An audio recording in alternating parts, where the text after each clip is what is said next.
Alright, so we're going to get to another mailbag here while I can do it. I have another room undergoing renovations at the moment, and I'm not able to really record while there's a bunch of banging and pounding. But they're done for today, as we have to wait for things to dry.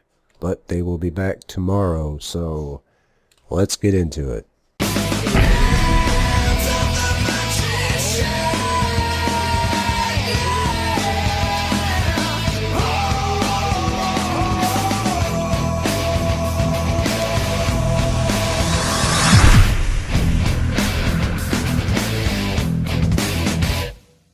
Question.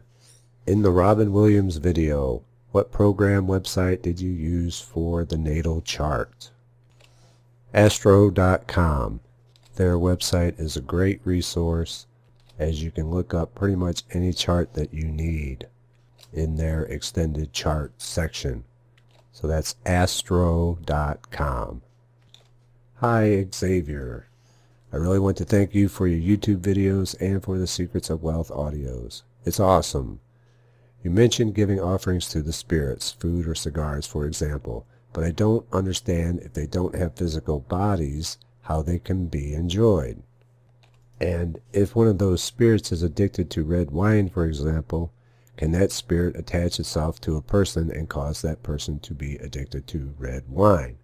It seems to me those spirits are stuck in our physical world. If that's the case, what to do so I don't be stuck here after my death? Alright, well, I'll answer these in turn. First of all, you're correct. Spirits don't have physical bodies, and therefore they don't partake of the offerings in the way that you or I would partake in them, meaning they don't consume them physically. They do, however, enjoy the essence of, or the energy of, the offerings. Now, when it comes to using incense in ritual for spirits, we use an incense that is going to be favorable to that spirit, to make the environment favorable for that spirit. It's kind of like if you want a fish to be in the room with you, you're going to have to give it some water, to have a space with water in it. Well, the same thing kind of goes with incense, so that it's more adaptable to the spirits. So with that in mind, some things are favorable to spirits and some things are not. And it totally depends upon the spirit. So anytime that you're working with spirits, you should get an idea of what that spirit enjoys and its correspondences. If you're going with just generalized spirits, rum and cigars, or certain food offerings work pretty well. As for a spirit putting an addiction upon you, they can, but it's pretty rare. It's not really that common. That would be like a mild form of possession. So I don't think you really need to worry about that. You're more likely to be influenced by subliminals, NLP, and the like in television and media. As for the last part of your question, no, the spirits are not stuck in the physical world. If they were, we would be able to see them and hear them. What are known as earthbound spirits are more like between the worlds. If you're really concerned about that type of thing, become a magician. The more experience you have with the astral plane and the higher realms, the better off you're going to be in that regard. Again, I wouldn't worry about it too much because wherever you go, you're going to have plenty of company. The other realms are not sparsely populated by any means. Thanks for the questions. Alright, this one's not a question, but I want to read part of it here. Anyway. Hi, I just wanted to send you a thank you message really. I came across your site about 2 years ago, and at 23 years old, I was led to it in the best way. I had been asking the angels to send me a mentor for a while. Someone who would go over deeper stuff, not basic, but still at a good pace. I had just started to study Hermetic laws and wanted someone to aid me on my journey. I was asking Archangel Michael one night, and suddenly the words Mind and Magick came to me, followed by the words YouTube. Sure enough, I typed them in and was led to your page. I quickly thanked the angels and the universe and began to watch your videos. 2 years later, I am back to rewatch from the beginning with more knowledge as time has gone by, and now I get an even deeper meaning from your teachings. Yeah, I love that. That's I'm like a kid on Christmas when I get messages like this. I mean, for all the things that I've experienced and have seen, I still get that rush when occurrences like this happen. That's why I love it so much. And I thank the angels as well. It's good to know that they have my back. And yes, if you go and watch the videos again, you will have a deeper understanding of them. As I said in the very first video, if you don't have an understanding of something, it doesn't mean that you won't later on down the road. And I really appreciate you sharing that with me, so thank you. Hello, Frater. I have a question about tarot. Can you draw a card at night before you go to sleep so your subconscious can work on what you saw, then leave the card out all night, and when you wake up you still leave it out during the day, and then at night again you reflect on it? Then after the tarot meditation you draw up a new card and leave it out all night and the next day. I feel like drawing cards in the morning doesn't do shit. In fact, I don't feel the magic in the morning, which is why I do journal and rituals at night only. I'm sure I don't see why not. The important thing is that you do them and not make excuses not to. I typically do my tarot meditation in temple while I'm doing my other daily exercises, because I'm already in a trance-like state, and it's just been made a part of my routine.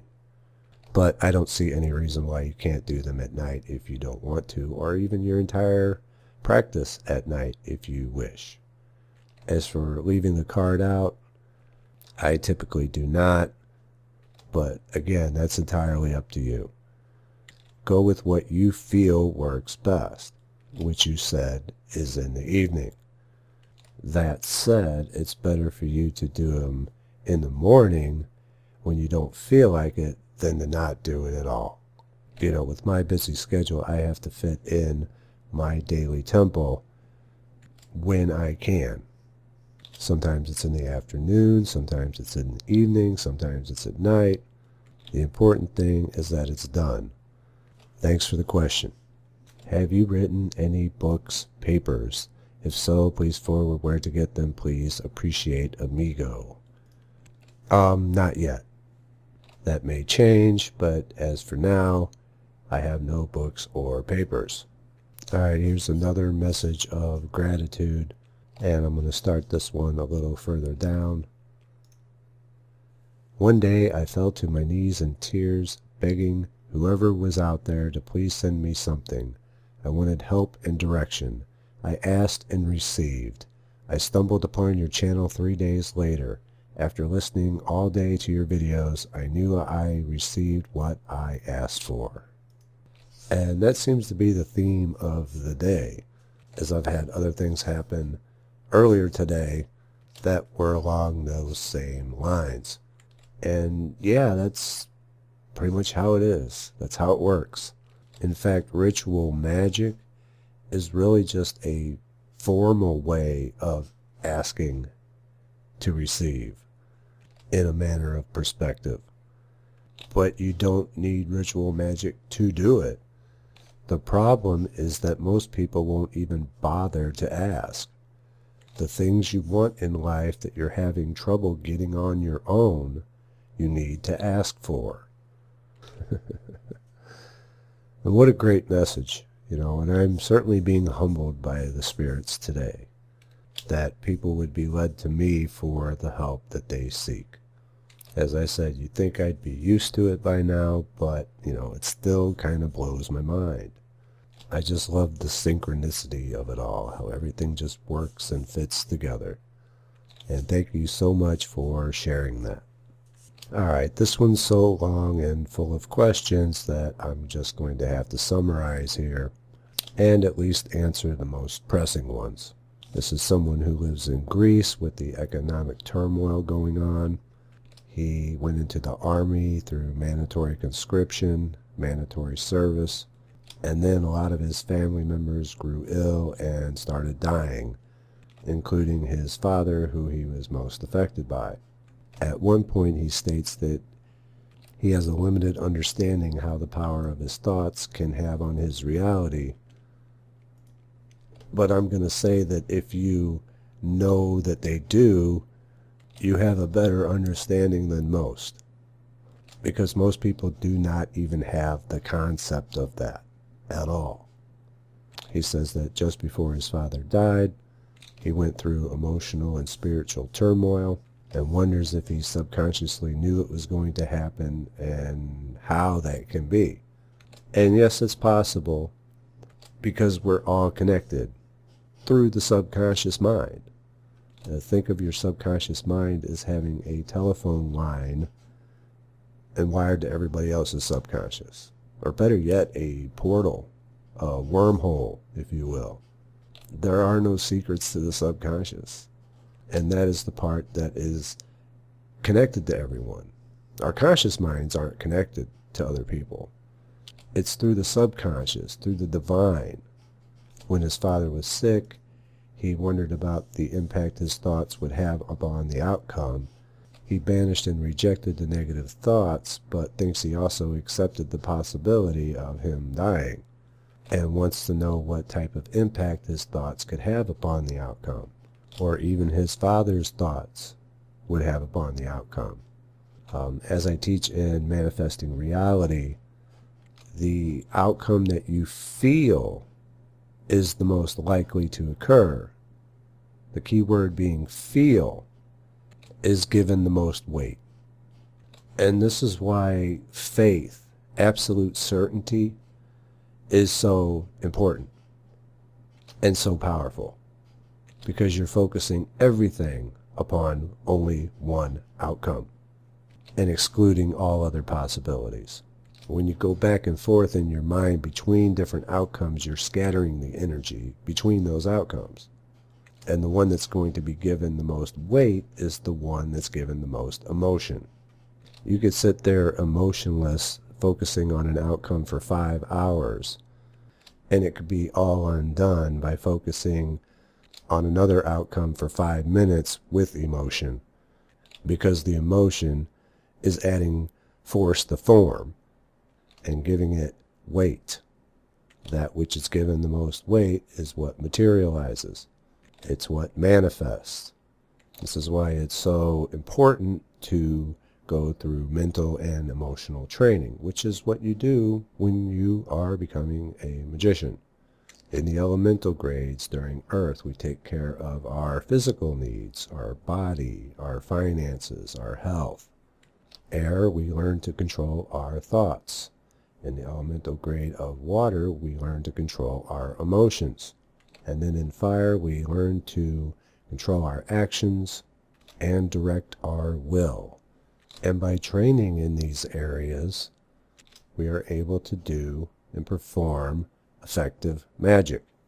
That's what we talk about, changing ourselves if you want to change your external circumstances, instead of trying to change external circumstances without changing ourselves.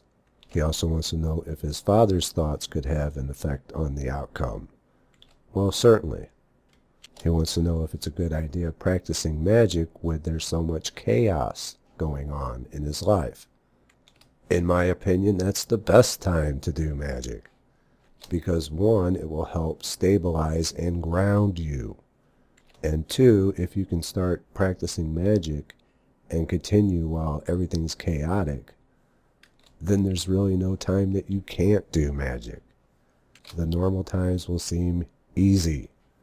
You will have trained yourself that there are no excuses. And lastly, he took an oath to the country's flag, but really wasn't feeling it was all that sacred. He wants to know how that could affect his subconscious. He wants to know the importance of swearing an oath to a country and symbol like the flag, and the consequences of breaking such an oath. Well, in most countries, depending upon what it is you're doing, breaking the oath to a flag is considered treason. So depending upon the laws in your particular country will determine the consequences. But I think that what you're trying to ask is if it has magical consequences, and it's not a magical oath. So no, the spirits are not going to rise up against you, but your subconscious might. Everyone's different in that regard. Just like coming from a religious background can start backlashing against someone when they start doing and performing ritual magic. So it depends. I mean, the thing here is not to make oaths that you don't intend to keep. A man is only as good as his word, etc. The purpose behind them doing this in the service is so that you are a loyal soldier to your country, and that you're not going to turncoat on them and be a traitor.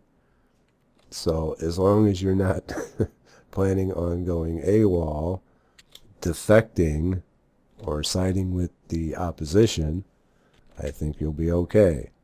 And I know it's been tough over there in Greece, and you're going to have to make the best of a bad situation. And I wish you all the luck in doing so. Thanks for the question. Somebody else wanted to know about doing the tarot meditations at night before they go to sleep. Yes, you can. Alright, this next one I'm going to summarize as well. This person has started to grow spiritually and has had a lot of help from this channel in doing so, but feels now that he has gotten the attention of something or someone that has been watching him, and through synchronicities he keeps seeing the Eye of Ra everywhere and has heard a voice say they know who he is, and feels that it is hostile. He wants to know if the Rose Cross ritual and Lesser Banishing ritual of the Pentagram can help him stay safe, because he's kind of freaking out about it and is concerned about Illuminati forces. The Rose Cross just kind of hides you away for a bit, but the Lesser Banishing ritual of the Pentagram does give protection. But it's one of those things that if you start doing it, you got to keep doing it. So unless you're prepared to do it every day, then I wouldn't. Because when you do it, you're lighting up the astral plane, and you actually make things aware of where you're at. But really, the best thing that you can do is not worry about it. And I know that's going to sound counterintuitive, but you can't give in to fear or anger. Now, most people would just write you off as paranoid, but I've had similar experiences. You know, I wasn't being perved on in the shower, like you were saying in your message, but as you said, you had like the symbol appear on your mirror. I've had things written on the wall, and they weren't very nice about me, and I'll leave it at that. I've had dark presences on me, come to me in the middle of the night, that type of thing. The best way I can put it is that there's a certain force that wants to keep people in a low vibration. And so when somebody starts raising their vibration, the best way to keep them in a low vibration is to scare them and make them afraid, or piss them off and make them angry. I mean, just by giving it attention, you're giving it energy, whatever it may be. I mean, look, if Illuminati wanted to take you out, they'd just take you out. You know, they wouldn't dick around with all the scare tactics. They just want to keep you in low vibration. And so, real or imagined, either way, it doesn't matter, because the solution is the same. You'll have to learn to control your fear, not get angry, and ignore it to the best of your ability. If they hit you with hate, hit them with love. I found that really pisses them off. They can't get away from you fast enough. I do have a video on psychic defense, and I recommend watching that and putting some of those into practice. Now, this doesn't happen to everyone, but it happens to some people. And when they start raising their energetic vibration, start coming into knowledge, start to accumulate power, that all of a sudden weird shit starts happening that tries to scare them back down into a low vibration. In fact, what happened to you is very, very similar to what happened to someone who I learned a lot of things from, such as spontaneous healing and a host of other things. And he had the same advice. So I was a bit more prepared for it than perhaps you are, but now you know. And thanks for the question. Alright, one more. I am a student of your programs, both sigils and words of power. I just am curious, would you describe your occult magic teachings to be Thelema? Kind regards. No. There are elements in there. Crowley was absolutely a genius in many ways, and he was also insane in many ways.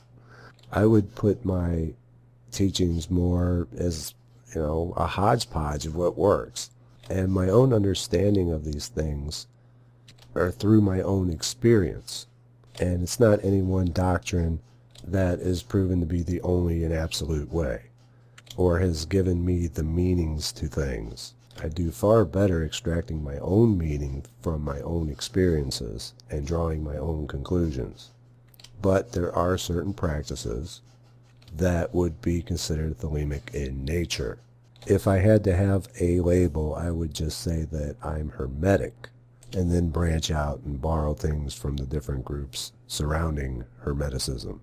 Everything has to fit around the 7 Hermetic principles. In any case, I'm a Pisces ascendant, and Pisces really hates to be labeled. So I'm just going to have to say no on that one and leave it at that. And it looks like that's all the time we're going to have for today. As I said, I got more renovations happening this week, but I will be back as soon as I can. And until then, take care.